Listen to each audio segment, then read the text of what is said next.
When you think about the greatest inventors of all time, there are a few names that come to mind. Henry Ford, the Wright brothers, Thomas Edison. But there's one name that is not as recognizable. When you plug your phone in, turn on the lights, or use the refrigerator, you have Nikola Tesla to thank. This is the story of the forgotten genius, and the story begins at the end. On January 7, 1943, a maid working at the New Yorker hotel walked into room 3327, where she found the body of an 86-year-old man who called the hotel home for the past decade. Tesla died alone and broke. He lived off a diet of warm milk and crackers and was obsessed with feeding the pigeons outside. One of the greatest inventors of all time faded into obscurity and died penniless. There is a reason why this happened which will become clear by the end of the story. Tesla was born in the town of Smiljan in present-day Croatia on July 10, 1856. He was born during a lightning storm. According to family legend, the midwife said halfway through the birth, "This child will be a child of darkness," to which his mother replied, "No, he will be a child of light." Little did she know how prophetic those words would be. When Tesla was 5, he witnessed his older brother fall from a horse and later die. This would haunt him for the rest of his life.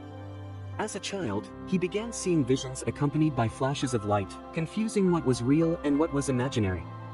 This never went away. The vision spurred his ability to conceive inventions in his head in such detail that he didn't even need to draw them out. He explained how the designs were perfected in his mind in an article in 1919. "Invariably, my device works as I conceived that it should, and the experiment comes out exactly as I planned it. In 20 years, there has not been a single exception." Tesla credits his mom for his interest in invention. Duca Mandic invented small household appliances in her spare time. She had an eidetic memory, the ability to recall an image from memory with high precision, and she passed this on to her son. Tesla's father was a priest and wanted him to become one too, but Tesla was interested in engineering. When he contracted cholera as a teen and nearly died, his father promised to send him to engineering school if he survived, and miraculously, he did. He went to study in Austria at the Technical College of Graz, where he is said to have worked from 3 a.m. until 11 p.m. every day. Professors were worried that he would die from exhaustion. Tesla had a beautiful mind. He could perform calculus in his head and spoke 8 languages. He was a good student at the start but would not finish school. He dropped out after becoming addicted to gambling and cut ties with his family so they wouldn't find out. His friends didn't know what happened to him either. They thought he drowned in a river. Tesla moved around Europe and eventually ended up in Budapest working as an electrician at a telephone company. While walking around a park in the city one day, he had an epiphany about developing a new way of generating electricity using alternating current. It would be his greatest invention that would change the world.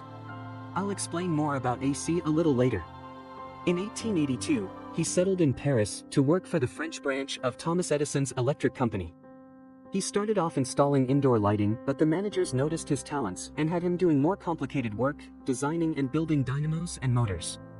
He was soon traveling throughout Europe fixing problems at other Edison branches.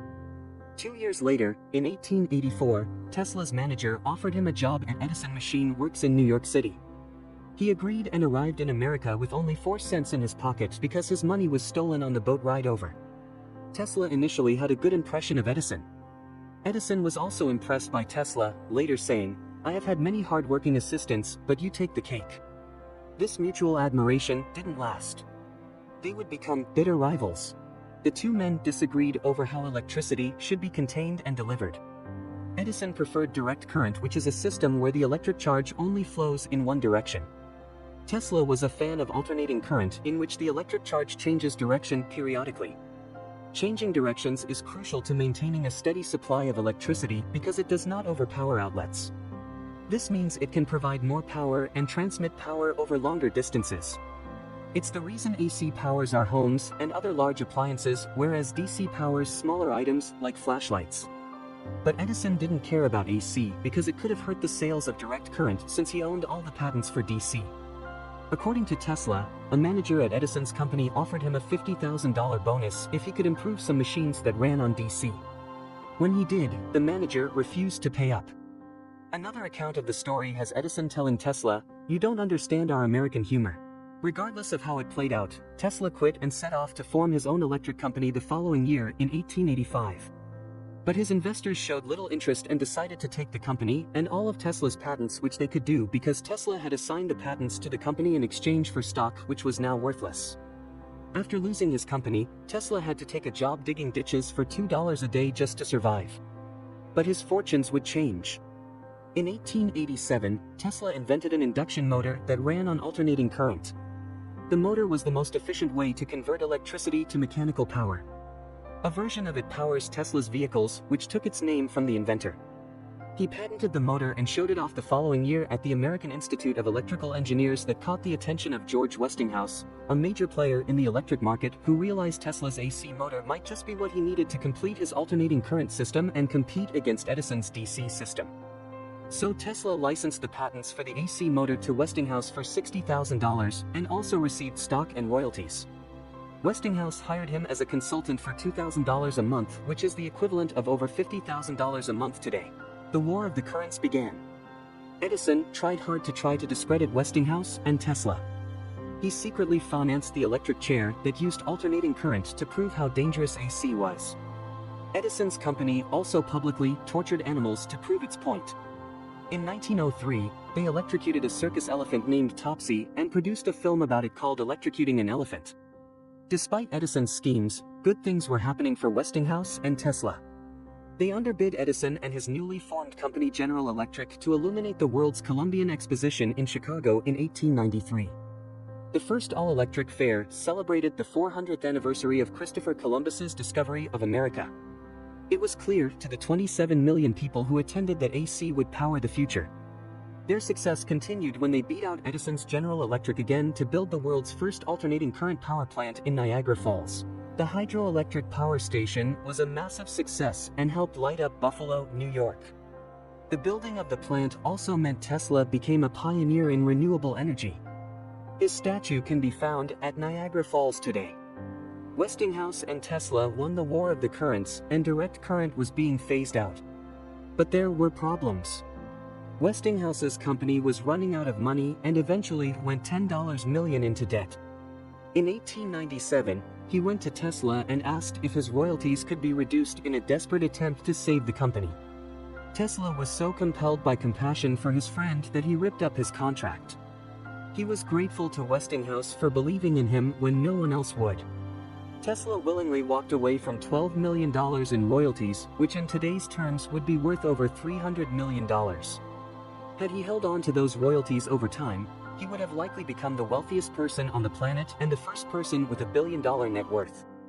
That act of compassion for his friend of tearing up his contract saved Westinghouse. In return, Westinghouse paid Tesla $216,000 for the rights to use as AC patents forever. This is the equivalent of about $60 million today. With that money, Tesla became financially independent and set up a series of laboratories in New York for new projects where he was visited by the rich and famous, including his close friend and one of the greatest American writers of all time, Mark Twain. This was his period of many inventions. He held over 300 patents in his lifetime. He created an early version of neon lighting, the Tesla turbine, a bladeless turbine for vehicles. He pioneered X-ray technology by experimenting with radiation. This is an X-ray of his own hand. Another standout invention was one of the first remote controls. In 1898, he controlled a miniature boat at Madison Square Garden in New York. It was so far ahead of its time that the crowd thought he was using magic to make it move. That would be the ancestor to today's remote-controlled drones. One of his most well-known inventions is the Tesla coil, a device that can produce large amounts of high-voltage electricity. Because of the coils, he discovered he could send and receive powerful radio signals when they resonated at the same frequency.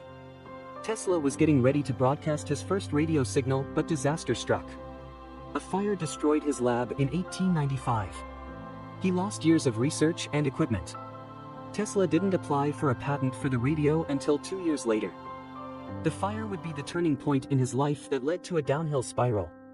At the same time that he was working on radio, an Italian entrepreneur, Guglielmo Marconi, was also working on the radio in England. He tried to acquire patent rights in the US, but was turned down because it was too similar to Tesla's.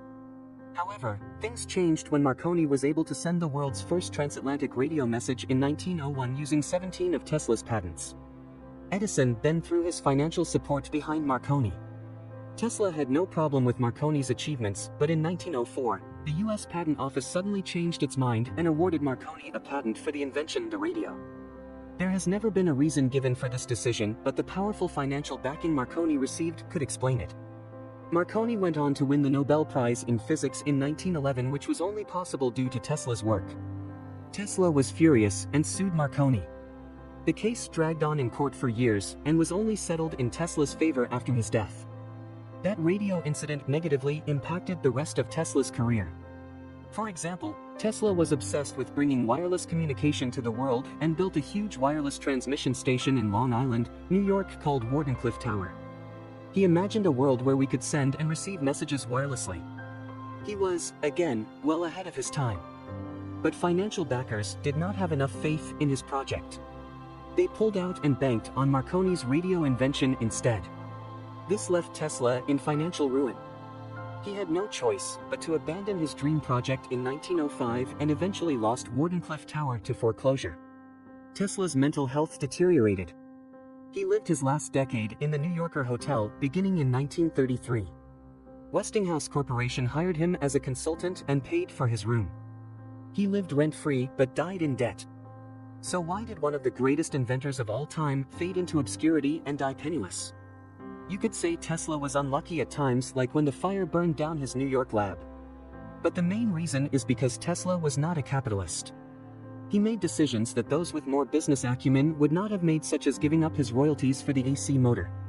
He wasn't concerned about money. He was concerned about the pursuit of science for the betterment of humanity. He wanted to change the world, and he did.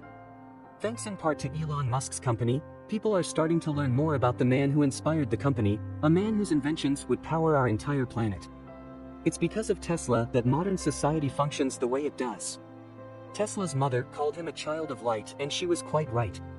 Thanks for watching the story of Nikola Tesla. I hope you enjoyed it. I'm Jason. If you like what you saw, please subscribe to our channel.